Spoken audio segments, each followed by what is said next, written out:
স্ত্রীকে হত্যার পর মরদেহ টুকরো টুকরো করে পালিয়ে যাওয়ার ৪২ ঘন্টার মধ্যে ধরা পড়ল স্বামী সুমন। তবে প্রাথমিক জিজ্ঞাসাবাদে মরদেহ টুকরো করার কথা স্বীকার করলেও খুনের কথা অস্বীকার করে সে। তার দাবি, পারিবারিক কলহের জেরে আত্মহত্যা করেছে স্ত্রী ফাতেমা। এতে ভয় পেয়ে গুম করতে মরদেহ খণ্ড বিখণ্ড করে সুমন। তবে তা বিশ্বাসযোগ্য নয় বলে দাবি র্যাবের।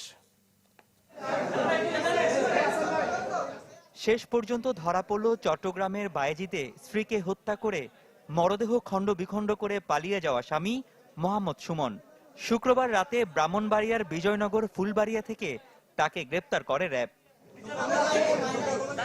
র্যাব কর্মকর্তারা জানান, প্রাথমিক জিজ্ঞাসাবাদে স্ত্রীকে খুনের কথা অস্বীকার করে সুমন। তার দাবি, পরকীয়ার জেরে স্ত্রী ফাতেমা বেগমের সাথে বিভিন্ন সময় ঝগড়া হয়, যার জের ধরে বুধবার সন্ধ্যায় আত্মহত্যা করে ফাতেমা। এতে ভয় পেয়ে মরদেহ গুম করার জন্য খণ্ড বিখণ্ড করার কথা জানায় সে। যদিও এই তথ্য বিশ্বাসযোগ্য নয় বলে দাবি র্যাব অধিনায়কের।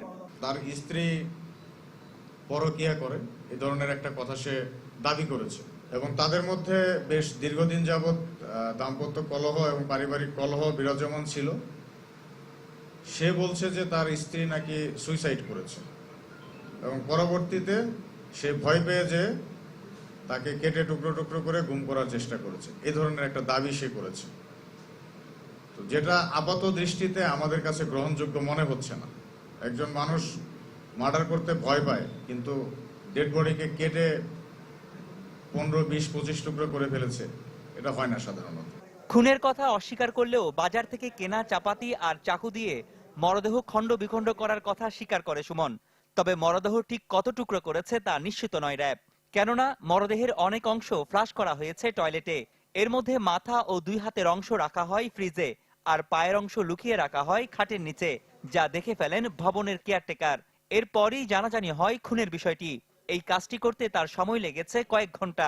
সে নিজ থেকে যে চাপাতি এবং চাকু এগুলো কিনে নিয়ে এসেছে দোকান থেকে। তবে এই ঘটনাটা বেশ সময় নিয়ে করেছে সে। সময় নিয়ে বলতে হয়তো 3-4 ঘন্টা বা এর থেকে বেশি সময় হয়তো নিয়ে করেছে। ধন্যবাদ জানাবো সিকিউরিটি গার্ডকে এবং সেই বাসার যে মালিক এবং অন্যান্য লোকজন আছেন, যারা যে তাদের সন্দেহের ভিত্তিতে বাসা চেক করে এই জিনিসটি বের করতে পেরেছেন। মূলত ক্রেডিটটা তাদের। তারা যদি এভাবে খুঁজে বের করতে না পারতো তাহলে হয়তো এই কেসটা আরো ডিফিকাল্ট হয়ে যেত। ঘটনা জানাজানি হওয়ার পর বাসার গ্রিল ভেঙে 10 তলা থেকে পালিয়ে সে সিলেট সহ বিভিন্ন জায়গায় আত্মগোপনে থাকে। ঘটনার আগেই তাদের 8 বছরের সন্তান সিফাতকে কুমিল্লায় মায়ের কাছে পাঠিয়ে দেয় সুমন।